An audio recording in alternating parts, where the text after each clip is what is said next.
Salaam Nerds is brought to you by halalshirts.com, where you can find fun novelty gifts for your Muslim friends. While you're at it, don't forget to like, comment, share, and subscribe to our channel. Yo, Salaam Nerds! It's your boy Neebz, aka Watch with Neebz, and I'm here with my co-host Jazz, aka Jazz Biggin. What? I thought you were going to go with like halal jazz or something, but yeah. Oh, okay. M Biggin, man. We got the M Biggin reference. Okay, all right. I see you. When else are we going to get to use the word M Biggin? Because this is the only time we've heard it. Yeah, I mean, you're right, because I cannot think of any other scenario where it would happen. Like, honest to God, like, I cannot think of a single other scenario. I needed to get this one off my list. Oh, you have a list? Oh. I do not have a list. I create a list like the day of, is what I do. Okay, I was like, yeah, I need to see this list so I can be more prepared for these in the future. No, you don't get to see this list.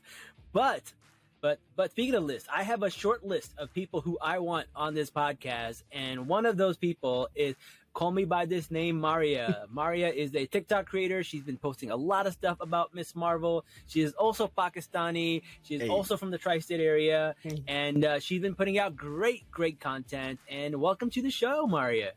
Thanks for having me. I've been wanting to be on the show for a while. This is so exciting. That's awesome. I love that. Like, I think I've heard you on another podcast reference our podcast once. Oh yeah, I've definitely done that. What? I was listening to a random podcast by my boy Keeg, the Keeg Show, I think, right? And all of a sudden, I'm just listening to it, and all of a sudden, Maria just drops her name, and I'm just like, "That's us! That's us!" I need to listen to this now. I'm surprised that you haven't heard it before, because like there's so many things that I'm like, oh, I just got this from TikTok, but this time I'm like, I got this from his podcast because your podcast has been so educational. So I was like, no, I need to like reference exactly the source. So you know what? It hasn't really been us being educational. It's the guests we bring on that are educational, and we're good at picking really good guests and highlighting them and making them look good. That's what a good podcast host does. Yeah, you have good choices then. Yeah, sure. And you pick the best clips to post on there too. Yeah, that takes a lot of work, man. That takes some effort. I see you. That's why I was like highlighting it. Yeah, I didn't post last week's because we had to get it approved by Disney. So like I had to upload all the videos. I had to like create. Usually I create a video, post it up. Create a video, post it up. I had to create all of the videos, then send them all to Disney, and they have to approve it, and then we have to get them back, and then we can post them because the VP of Disney is like legit. Oh, like they're like that makes sense. Yeah, she's like hardcore. So but I was like Sagar was okay. Like you could have just posted anything you wanted. I don't know if it was okay, but Sagar was like Leroy Jenkins. He was like, whatever, guys, I don't care. Like, do whatever. All right, I like that. The show's over. What's Disney gonna do? That's true. Recast me. He's like looking for new work now. Okay, that makes sense. I like that. He did shave his beard. We did have a Yeah, right. We did have a production assistant, and he was very afraid of like what he would say. So I feel like it depends on like where you are. It's like if you're medium, it's like you can say whatever, and if you're like low on that let's call it hierarchy, like you're scared to say it, and if you're too high on the hierarchy, you're too scared to say anything. So it's kind of funny. I'm really excited to see that episode because I want to hear what they have to say too. The VP. Yeah. Ooh. Either that or Sagar just doesn't care. Like, it could just be that. Oh, Sagar. Oh man, but let's talk about this episode. Let's recap, man. I think the episode starts off with our homie Brian and Kamran running. Brian. Yeah. I was like, did you really? Brian. Did you really? Poor Brian. But like they're running away from the authorities, and they did an amazing job of recreating the New Jersey PATH system. I don't know if you've ever taken the New Jersey PATH. Nope. They did a great job. I was like, wow, I was pretty impressed. I've had to take it once, and I was like, I recognized it instantly. I was like, whoa, that's it right there. Yeah. Yeah. It's pretty much like the BART in San Francisco, but it's pretty good. But speaking of trains, how about that gossip train about like how Kamala goes up to her parents and she's like, "Yeah, I gotta tell you this," and her dad is like, "Dova." And she's like, I love that was so spot on though too, because like they all pretended like they didn't know. They were just like waiting until like ask her questions. It was very like so like accurate too. Mm-hmm. Yeah. I thought it was really funny, and I was cracking up. And then he's like, "Yeah, man, you have your phone on speaker the whole time." And I was just like, "That is so true." Parents do the same thing. I love how she couldn't even wait to get home. She had to tell him right from Pakistan, like right then and there. Like, oh my god, this is what's happening with our daughter right now. And he's like, "Where's my shawl? I'm looking for my shawl." Like, whenever somebody comes from Pakistan, everybody and they're opening the suitcase, like, "Where's my stuff? Where's my stuff?" Of course, yeah. Where are my 7 suits from Musa, G's and Sons? Show me. Yeah. And also, whenever you go from Pakistan, there's like a random stranger giving you things to take for somebody else too. Yeah. Like, Or you have to bring back random stranger stuff to give to them too. Yep. Oh my god, it's such a thing. But it was a good episode. But like, I think the highlight of that scene is when Kamal's mom shows her the box with toffees, and you open it and you see the outfit, and like, yo, like it just comes full circle, because right before that happened, she goes like, "We trust her, don't we?" And like, before she had like, "Don't you trust me?" She goes, "No." Yeah, right. Her dad's like, "No, we trust you." And she's like, "No." And now she's the one saying it. So like, it was really nice. And now she made her Hulk costume. She didn't love it. And now she made this costume and she loved it. And not only does she love it, but like, you see at the end when she puts it on, she's not hiding her waist the way she was with Carol's scarf and stuff, right? She's like put her hands on her hips and she's super proud and super empowered. It's really cool how we see the entire transformation of like her superhero outfit, but also the history of like what went into her accepting who she is. So Maria, what are your thoughts?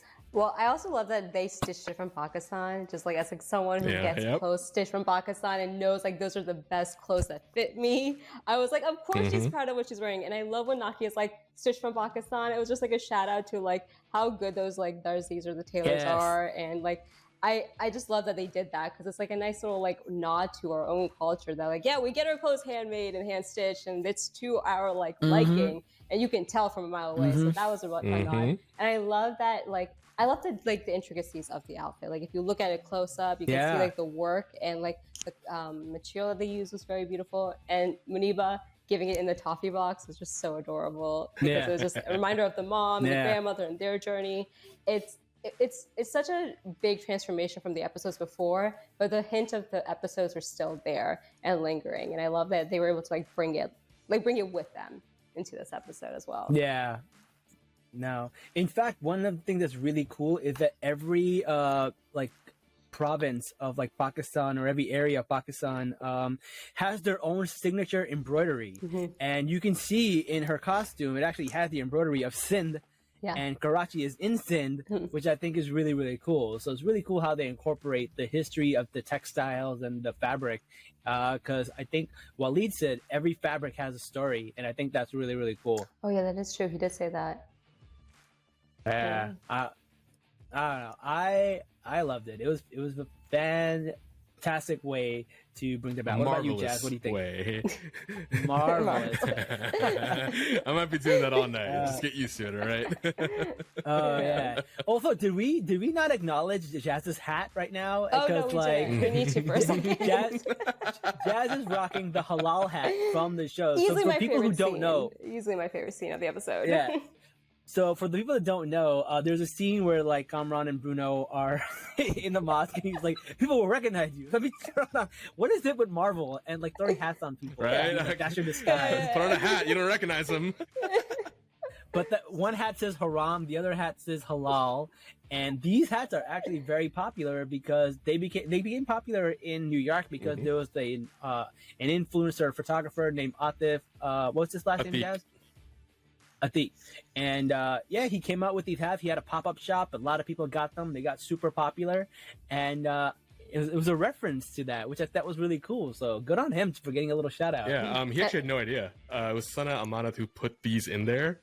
No she just way. happened to have a set. He had no clue. I was talking to him today about That's it. so cool. Because, I was telling him, like, I went to his old website first, which is atifdeep.com, but now he has like a new one, which is, hold up, let me see. It's HYFN dot something. Oh yeah, High Life, right? High Life or hyphen? Hyphen, yeah. Yeah. Anyways, that's the new one. And so on his old website, it was like, "Yo, bro, you're sold out. You gotta bring these back."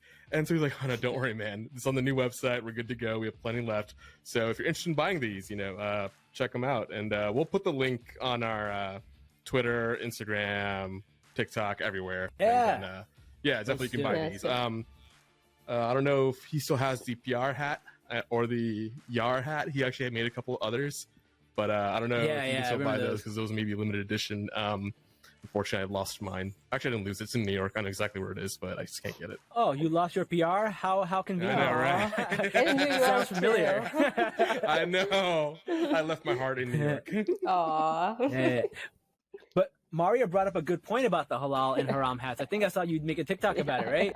I love who wore which hat, for sure. Oh, for sure. That was not unintentional. And For he sure, did it on he did intentionally. purpose. He literally paused and was just like, yes, this is how I want to place these hats. Sheikh Abdullah knew exactly what he was doing. Mhm. You're halal, you're haram.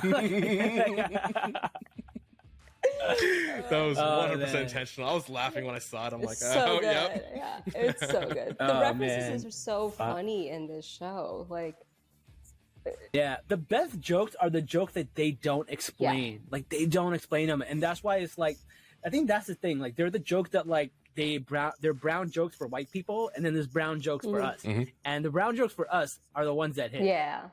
And I think I'm appreciating how like the brown jokes for us have been hitting too for the other audiences as well, because they'll look into it or they'll like ask us about it and then they'll be like, wow, that was so clever. So like I appreciate the fact that like they're appreciating that humor as well. Yeah, they're like, "What's a halal gap?" And I was like, Yeah. "Oh, great! Now I gotta explain what a halal gap is to white people." But I'm so glad you did, because someone brought it back in my comments. They're like, it has the halal gap. And I'm like, look, you're learning. This is awesome. They brought it back with the Kareem part. Yeah, with Kareem and Kamal's Me Cute. They brought up, it had the halal gap. I'm like, yeah, they did have the halal gap. So. That's so funny. That's so funny. But speaking of the halal and haram hats and the mosque, I really like the scene when the DODC came into the mosque, and then the entire congregation kind of just stood up to them, which I thought was really, really cool. And then my favorite thing is like, one, I like the fact that like Bruno brought in Kareem to a mosque, and he goes, "Yeah, man, aren't mosques supposed to be sanctuaries?" And then Nakia goes, "Not in America. You know they're like monitored by like the CIA, the FBI, and the DODC." Yeah, that was a great line. Oh man, that's so good. Nakia has some great lines. Like she knocks them out. I I love love the I mosque really scenes. did I like mean, that. Yeah, this when what is it? Alicia Reiner came in with the shoes. I'm like, Oh, God. oh no, you didn't. But they knew what they were you doing. know. They knew exactly how to piss us off there. And she does such a good job I know. of playing characters you hate. Because I think Yeah. she's also done Yeah, some, like yeah. Orange is the New Black, the show. Like Yeah. she's such a phenomenal actress, and that's how you Yeah. know she's a good actress. Because if you can make me hate you, you're doing a good job. Yeah, and she did a Just lot like of like pretty. Isn't it- yeah, it was Yeah, just like yeah. Joffrey from Game of Oh Thrones. gosh, like, yeah, that's a he's the great nicest example. guy in the world, Yeah. but we hated him in the show. I know. Homie was one and done. He like did one show, and he's like, "I'm But gonna you remember retire." him forever because of that one role. Like that's how you know it's a good actor. Mhm. And I don't Yeah. think Marvel has that enough. No. Like one really hated character that like we can focus on. But she was pretty deplorable. All the stuff she did, especially with the high school scene. It was just like it's not a redeemable character. Like no one could be on her side. Wait, what character are you talking about? Alicia Reiner? Alicia Reiner. What was her name in the show? I don't know. I cannot remember. Yeah, she was like Oh, the okay. head of damage control, essentially. Not even Yeah, like the. Diener. I don't know. I forgot her name. See, that's how much we hate her. Yeah. We can't even remember her name. Yeah. No, Yeah. No. Her own department didn't like her. that's what. I know, right? No, but I did like the fact that the Sheikh gave him Big. what's his name? He gave, who was that? Kamran. He gave Kamran some advice, and he was Yeah. like, "Listen, just because they make you their enemy doesn't mean you have to make them your enemy." And I was like, "That's so cool." I love seeing a Muslim imam say that, because Islam is often portrayed as a religion of war and violence, and like Islam is a religion of peace, and this is like how it's supposed to be represented, but it never is. And like, oh my god, man, that almost made me cry. Yeah. It was really, really nice to see. Thoughts? Oh yeah, I really liked it because like there's this. I'm gonna let the ghost go first. Yeah. Yeah. Oh, sorry. I was gonna say that I really like it because there's like this build up to Kamran becoming the villain, right? Like that's what the series is kind of leading up to. Or that's what the comics suggest. So I was like nervous about that, anticipating it. It's like they're laying out the groundwork, and it's almost as if like the Sheikh is trying to like prevent it by giving good advice. I love that he like kind of gives both of the heroes, or both of the people that get powers in this series, advice before they actually become who they're supposed to. So I like the parallel of him giving Kamala advice and him giving Kamran advice. And I really liked this advice because it is so true to Islam. It is also so true to something that's like everyday Muslims hear all the time, that like, yes, we are considered the enemy, but that does not mean that we should like, you know, stoop to that level and always pick the high road. So it was a very universal message, as well as like it worked so well with the story. And in that moment, it like hit, even though I'm not as invested in Kamran, it like hit me too. I was like, oh, poor Kamran, I hope he takes his advice. Yeah, but you know who we see Kamala actually take this to heart, because when she's fighting the guys, she's also protecting them, right? Yeah. When Kamran's hitting them, she protects them from Kamran. Yeah. When she smashes a car, she comes back and checks in on them. Like, even though like they made her enemy, she did not make them her enemy, right? So I thought that was really cool, because even though the Sheikh didn't say it to Kamala, Kamala is applying it to her life, meaning her religion is so ingrained in her personality and her morals that like she didn't need him to say that, but you can see her reflect that in her actions. And I really love how they use that, because you can just see her characterization and the type of hero she is just by like how she's dealing with those scenes with Kamran. Like that was the coolest part of the episode, was like that battle between her and Kamran, and like the damage control just being there, and how they were like basically showing how Kamala is using her powers at the same time. Yeah, like she did it once to protect the people from Kamran, but then once she even grabbed Kamran, she was like, you know, she went against her boy. I thought that was really cool. It was a great scene, but I don't know, man. It was just so cool to see. So let's go into. So we talked about the mock scene. By the way, the name was Agent Sadie Deaver. Sadie Deaver. Yeah. Okay. Got it. Would have never remembered that. Like, right, I never would have remembered that. Nope. Thank you, Nav, for letting us know. Yeah. We have people in the comments telling us. Oh, snap, Nav! Yeah. Oh man, I'm so excited. All right, cool. Also, shout out to Rashid, man. I know he lost the election, but man wasn't bitter. He was baking cupcakes, like baking cupcakes, or what was he? Cookies. The secret is nutmeg. Cookies with nutmeg. Yeah. We would say that at the exact same time. No, but I love that there's no like antagonist in the mosque. Like the community is like, yeah, they gossip, but there's like no bad guy, and they all stood up for the people. They all showed up with their IDs and be like, "This is not our first rodeo. We're going to protect it." I love that she profiled the exact way that they're always profiled too. She's like, males from 16 to 25. It's like, we've been through this before. Yep. But what's really cool is this is a reference to the comic. So if you read the comic, there's a run called Mecca, and basically what happens is Amir gets mistaken for a enhanced individual, and he gets taken in, and he escaped with a few other enhanced individuals, and they're looking for sanctuary, and they go to the mosque, and that's where they find sanctuary. And the other cool thing is when they get trapped in there, and the organization is trying to get them out, it's actually Taisha who puts together a large group of people to save them. So it's really, really cool. Yeah, it's a great storyline. I really like that. The whole family got involved. I really hope there's a season 2. There's so much they can do with this series. Yeah,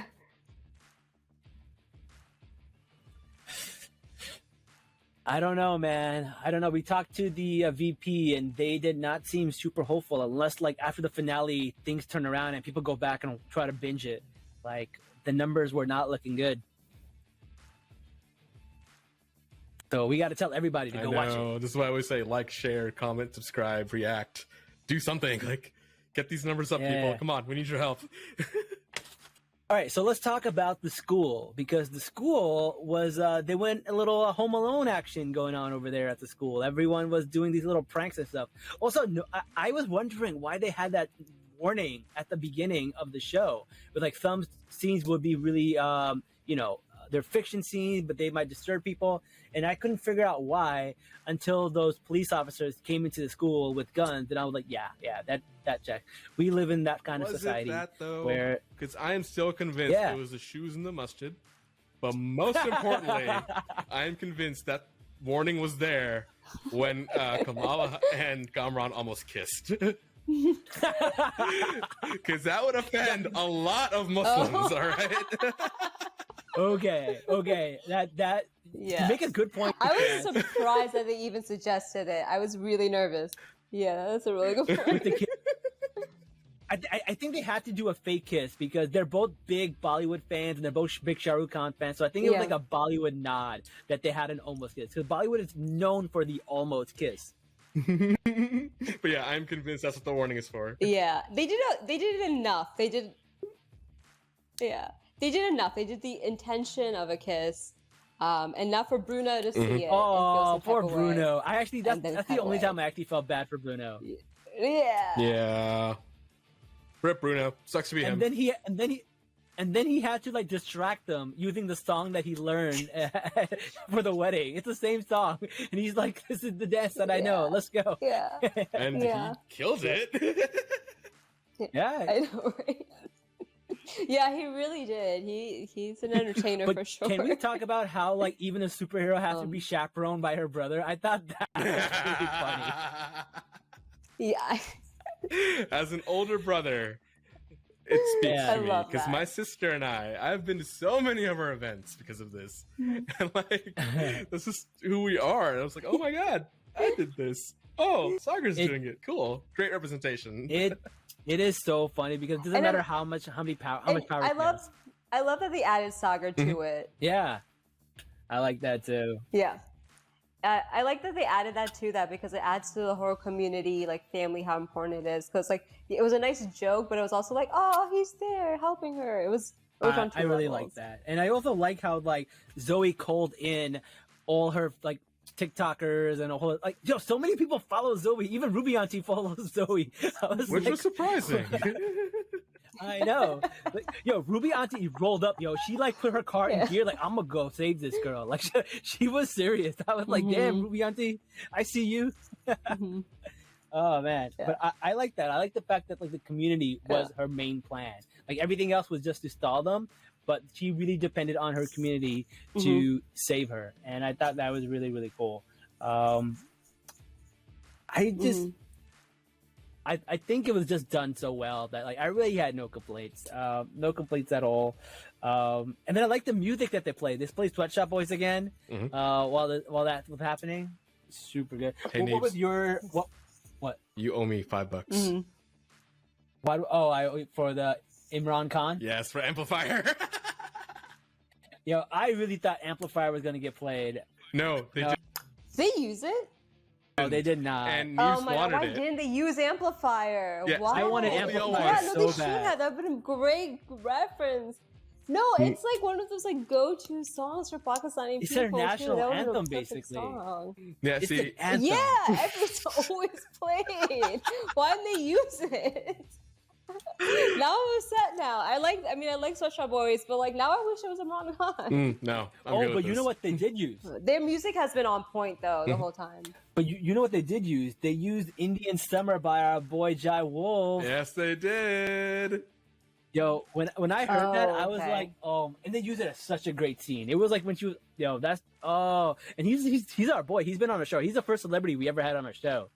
And oh no way, that's awesome. I was so proud when I saw that. I was like, that's our dude, man. That's our dude. Please see him perform at the North Coast Music Festival in Chicago, Illinois, September 2nd through 5th. Let's go. Actually, it's the same weekend as ISNA, so I will be there, and I may get a day pass to go see him. Oh no way! My parents are gonna be at ISNA. They'll come hit you up.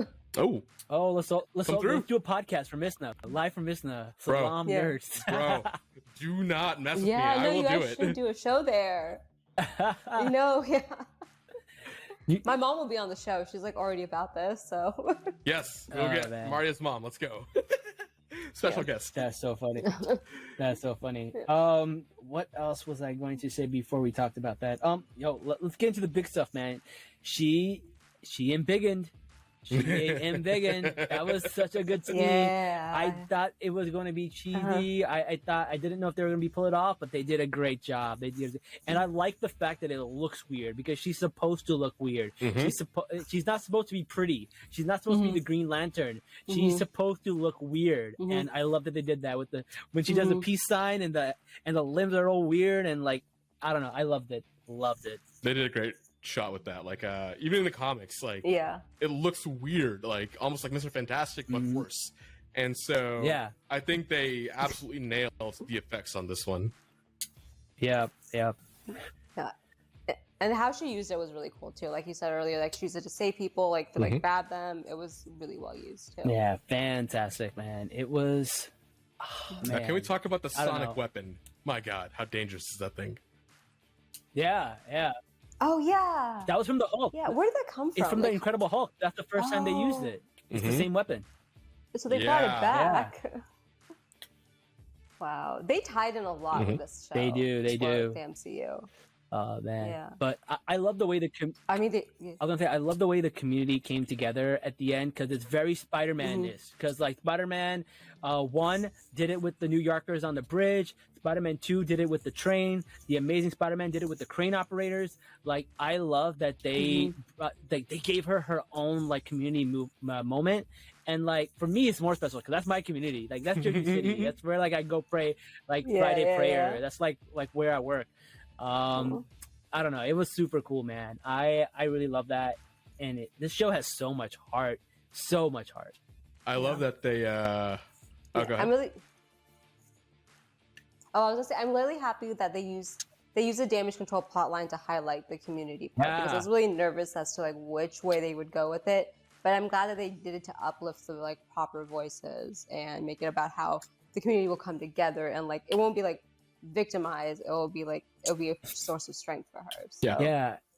I was going to mention the cops, not the DODC, but the actual local PD of Jersey City. How in the end, they were also encircling Kamala just to make sure that the DODC couldn't get her. Oh, yeah. So I was like, oh, that's cool. Hey, Caps are cool. Yeah. Oh, yeah. I was confused about that. Yeah, I was confused about that because I was like, wait, who's siding? But that's a good point. Because they often do that. Like they show the cops as good guys. Even in Spider-Man, they show cops and firemen like sometimes siding with the superhero. So that's a very common thing that they do. But it's really uncommon to see them do it for a POC though, which I thought was pretty cool. Yeah. That was very different. Hey. But we almost made it, unbelievable. Man. I was like, I don't know if I buy this. Yeah, I know. They did a really good job because up until then it felt very like not like it felt too real almost. Up until then, Where are the 30 bullets in her back? What? Yeah. I'm kidding. I won't go there. Yeah, probably gonna edit that out. That's a little dark. Hey, we gotta call out the injustices police do in this country, okay? That's true. That's true. All right, what else happened? All right, want to talk about the big elephant in the room? Of course. Yeah. Yo, like, I did not see that coming. Me and Jazz were watching it, and we're like, "Oh, our jaws dropped." We were like, I was convinced. I was already so hyped, and then they did that, and I was like losing my shit at that point. You know why it made me happy? Because I don't even care about that. Like, I don't care if she's a mutant. But what makes me happy is all those stupid little fanboys who hated on this and called it mid. They missed out on this moment. They missed out on going, it got spoiled for them. They found out from like some TikToker or they found out somewhere else. They didn't get to experience this moment, and we did, and that's what they get. That's what they get. That's so true. I was saying this before, like I think I did another show where I was saying that like there has to be something big that happens in the finale so that all the fandom can be like, we should have watched it, or we need to watch this because like it ties it into the fandom, and this was the best way to do it. Well, there was another thing that they did that was awesome, but this was very cool that they did this. Yeah, we can do spoilers. And honestly, and I loved her response. I wouldn't have believed it if they didn't put the music in, because if they just said it, I was like, whatever. But like they put the music in, I was like, wait a second, that's intentional. That's the 90s X-Men cartoon riff. Yeah, and we recognized that one. Yeah, her response was awesome too. I loved the fact that she's like, "Oh, it's just another label." Yeah, and just like shoves it all aside. perfect. And I've seen like people make comments like, "Oh, if she's an X-Men, she's just going to be put to the side and like be another like non-important POC X-Men character," which like I don't agree with. I don't think Kamala will get put to the side. Kamala is a popular character, first of all, and two, like being a mutant doesn't make you an X-Men automatically. You don't have to be an X-Men to be a mutant. She doesn't have to join them. She can still be her own hero. She never has to join the X-Men. And there's other X-Men that technically are X-Men that exist in the MCU already, like Wanda and Quicksilver did. Yeah. So there's place for her. And the theory is Kamala Khan may not be the first mutant in the MCU. She's just maybe the first official mutant in the MCU because Wanda also had her mutant abilities turned on by an event, and then Monica Rambeau also had her abilities turned on by an event. So there are like events that happen that can trigger the mutant gene, and I think Kamala might not be the only one. That actually makes a lot of sense. Yeah. And is it like Monica and her have a bonding moment in the Marvels with that? That'd be so cool. Yeah. But okay, well, speaking of Monica, the Marvels, like the way they set that up, and it's really cool because there's two levels. Number one, it's bringing in the Marvels and Brie Larson, and she got her cameo, and she got to see this room dedicated to her, which I thought was really, really cool. But two, in the comics, Kamala literally turns into Carol Danvers, and it's like an homage, it's like a little nod to that. And I felt like that's good. I like that. That's cool. Like obviously they can't use the same storyline, but still pretty good. It was very close, yeah. Also, shout out to whoever did this. But when we see Carol Danvers and we see her looking at the wall, somebody put a "My Body, My Choice" like drawing on there. I was like, oh, this is cool. Well done, whoever put that in there. Yeah, like it was like center screen. I'm like, oh, good. I did not see that. Good eye. Yeah, I was like, this is one hell of a way to like edit that in, especially because like the show wrapped up filming like last year, right? They had to do that later, like in post production. So whoever snuck that in, choice. Well done. Okay. And subtle too. Like we missed it. So I missed it. Yeah, I totally didn't see it. Yeah. Yeah, man. But no, that's all we had on the episode. Overall, I am so proud of this show, man. Oh, 100%. I am so proud. This is a labor of love. And also, me and Jazz have interviewed a bunch of people who worked on this show. Every single person was like, Sana is the MVP. She put so much effort into it. She put so much work in it. She picked out the music. She worked day and night. This was her baby. Props to Sana, because like she deserves it. Like that woman, like she deserves her flowers. Can we send her flowers? Yeah. I don't know her address. That would be creepy. Yeah. If we did that, can we send it to her studio? Yeah. I was gonna be cheap and just send her like an emoji, like a flowers. Can't just, we like, all tag her on Twitter? Yeah, can't we all just go on her Twitter and just send her like flower emojis? Yeah. Fine. Like actually send mail. Who sends mail these days? I know, right? Who sends mail? Yeah. I'm old school. Leave me alone. Yeah. No, but her hard work. She's worked so hard. There's so much hard work put into this. There's so much good writing, so many levels, and so much thought put into it. And that's why like the comments of, oh, it's bad writing, it's a teen show, gets so frustrating, because it's like, do you see all of the layers that existed? Do you see how much like work she put into this? It's so impressive how well done it is. No, I'm very happy. Also, the G. Willow Wilson cameo, that was really cool. Yeah, that was cute. Yeah, I was very happy they brought everybody in on this, and she was like, she looks familiar. I was like, that's so funny. Yo, you want to know something funny? A bunch of people messaged me and they thought I was going to be in the cameo. They thought I was going to be in the TikTok. When they're doing the whole TikTok thing, we thought you were going to make it. But... Yeah, people were like, we paused it to see. Oh, that would be people so said good. we paused it to see if you were in it, and I was like, that's so funny that people. That's so funny that people like even thought about me in that way. Like that's like big creators like Theories by T. Huge creator, huge. He was like, yeah, I had to pause because I wanted to make sure if you were in it or not. I was like, That would have been so cool if they did do that, though. Like, if they got in, like... No, man, no. I had nothing to do with this show, but it just vibed with me. It just connected. I'm Pakistani, I'm Muslim, I'm from Jersey. Mm-hmm. Like, this show just knew my soul. And when I thought all of this stuff happened, like, I just knew... I for some reason, I could just connect the dots. And, like, this is the best show of Marvel for all time. But I'm not saying that because I'm biased. I'm saying it because I'm the target audience. Like, that was the goal. Yeah. Right. And if you reach your target audience, like, you did your job well. Mm-hmm. How many times did we cry in the show, man? I completely agree. Like, just this episode, I cried 3 times. Right. Yeah. So. Yeah. I think I cried nonstop with the whole series. Like, every episode had a reason to get me to, like, start crying for different feelings. Mm-hmm. Dude, it's embarrassing. I cried in, like, random podcasts. Like, I did a podcast for the comics books Phase Zero, and I probably cried like 3 times. It's funny. You can actually go back to but I understand it. Our Disney episode, the Disney VP episode. You can hear Neebz and I choke up at like halfway through. I cried in the Disney episode because that was about the episode 4 where Kamala meets Aisha, and like that scene broke me. Oh yeah, no, that's a lot. That's a heavy episode.